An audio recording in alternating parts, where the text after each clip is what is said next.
Dengar Abu Dar Al-Ghifari? Pernah dengar? Belum. Abu Dar Al-Ghifari. Pertanyaannya, siapa nama aslinya? Jundub bin Junada. Itu beliau pemimpin preman satu kampung. Ada kampung perompak, pembegal, kampung preman, namanya kampung Ghifar. Semua yang dari sana disebut Ghifari namanya. Kalau di sini ada mas yang namanya Al-Ghifari, nah itu kampung preman. Dulu jahiliyah. Perhatikan, orang-orang ini yang tadi disebut diajarkan oleh Nabi, dibimbing oleh Nabi, tiba-tiba mereka berubah jadi generasi milenial di masanya yang tumbuh hebat dan membangun negaranya, tempatnya, daerahnya menjadi tempat yang maju dan berkembang. Apa kurikulum yang diajarkan oleh Nabi? Seperti apa tahapannya? Nah ini yang insya Allah kita akan rinci pelan-pelan. Beliau diantara satu-satunya sahabat perempuan putri Nabi yang juga pakar di bidang perawatan. Sayyidah Aisyah radhiyallahu ta'ala anha selain hafal 2210 hadis dari Nabi, beliau juga satu-satunya perempuan sahabiah Abdurrahman bin Auf. Modalnya dari pakaian. Tapi diajarkan oleh Nabi, ya, tuntunan berkehidupan tiba-tiba berubah jadi orang paling hebat di masa ini. Saya akan sampai pada dua bagian lagi. Perhatikan, saya contoh dari langkah-langkahnya. Mudah-mudahan pulang dari pengajian ini kita bisa berubah menjadi lebih baik dan membangun daerah kita insya Allah. Yuk kita mulai. Saya ambil contoh Abdurrahman bin Auf dulu ya, karena tadi disebutkan oleh kawan kita. Beliau sebelum masuk Islam kaya tidak? Saya ulangi, kaya tidak? Kaya. Perhatikan, beliau kaya. Dan kaya itu standarnya itu tiga. Satu, kaya. Dua, masyarakat. Ada tempat di depan, kalau sekarang Hilton yang lama, di depan masjid, sekarang jadi toilet, itu satu tempat berkumpulnya 100 orang paling berpengaruh di masa itu. Abdurrahman bin Auf kemudian masuk Islam, ingin ikut hijrah ke Yathrib yang kelak jadi Madinah. Maka oleh orang-orang Quraisy pada masa itu dipersilahkan ikut hijrah, tapi ditawari begini, kalau kamu tidak ikut Muhammad, jadi kecil telur ratus. Ada 500. pilihannya gini nih, paling gampang ya. Kayaknya receh 500. Kaya tapi Muhammad, atau pas-pasan tapi muslim, nggak ada pilihan. Ini habis apa? Dua aja kan. Aku bilang ngalah. Kalau langsung ada ATM. Udah. Nah, ya, Abdurrahman bin Auf memilih, gak apa-apa, saya berangkat, harta diambil, besok lusa harta bisa dicari, tapi iman belum tentu bisa diganti. Jaraknya 400 kilo dari Mekah. Dulu tidak ada mobil, tidak ada kendaraan, tidak ada kereta cepat, pilihannya hanya jalan kaki saja. Naik kendaraan kalau punya uang dirampas. Suami oke, istri ditanya, kamu istrinya pilih, mau ikut suami, kami harta semua akan kami ambil, kami rampas, silakan berangkat dengan pakaian yang melekat di badan saya.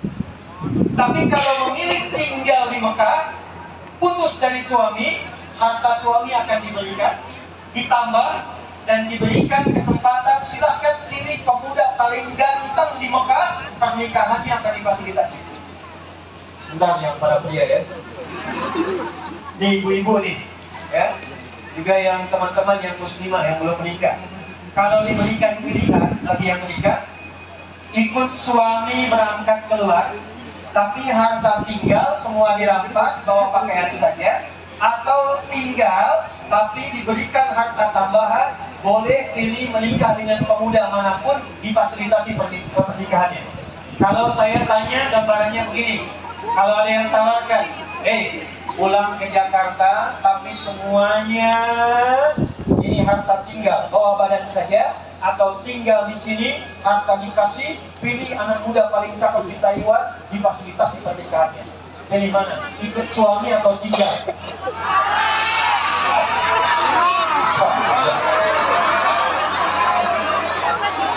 protes. Udah. Anda mau berkata apapun, tetap kadang tidak bisa kita menghilangkan satu kebiasaan yang sulit untuk dipekis. Ternyata istrinya Abdurrahman bin Auf memilih tinggal di Mekah. Bukan. Berangkat suami, istri tinggal. Pertanyaan saya bukan itu. Dia dari kaya jatuh fakir, bukan miskin lagi.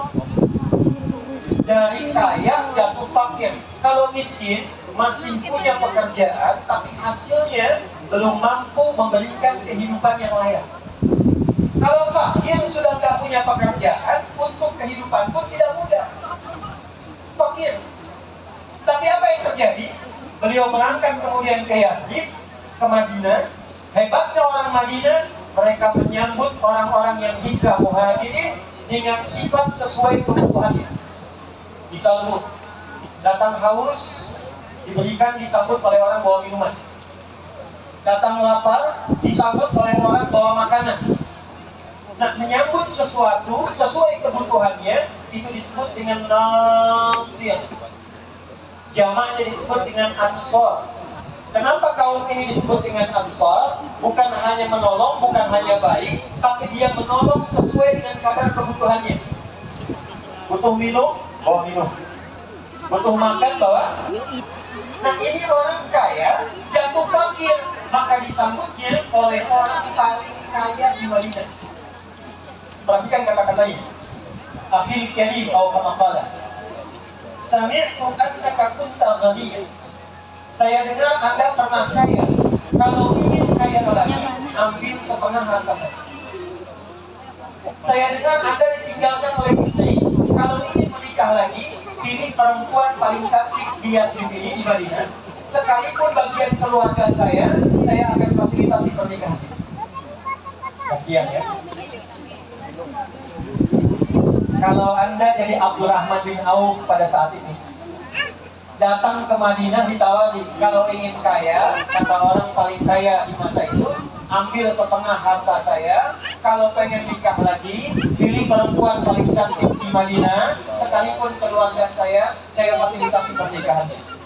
Pertanyaan saya, Anda terima atau tidak ditolak sama sekali? Makanya saya katakan Anda terima atau tidak ditolak sama sekali. Apa jawaban Abdurrahman bin Auf? Perhatikan. Beliau ternyata di luar dugaan, ditawari 2, dijawab 2. Jazakallahu khairan, semoga Allah balas kebaikan Anda. Arini ainal aswaq.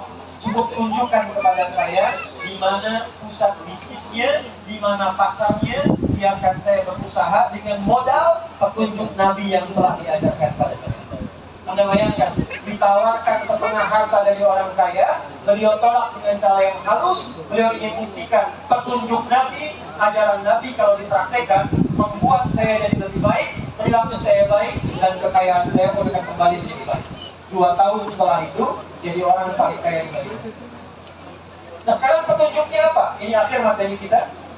Perhatikan kalimatnya. Balik ke Al-Baqarah ayat 129, saya cepat.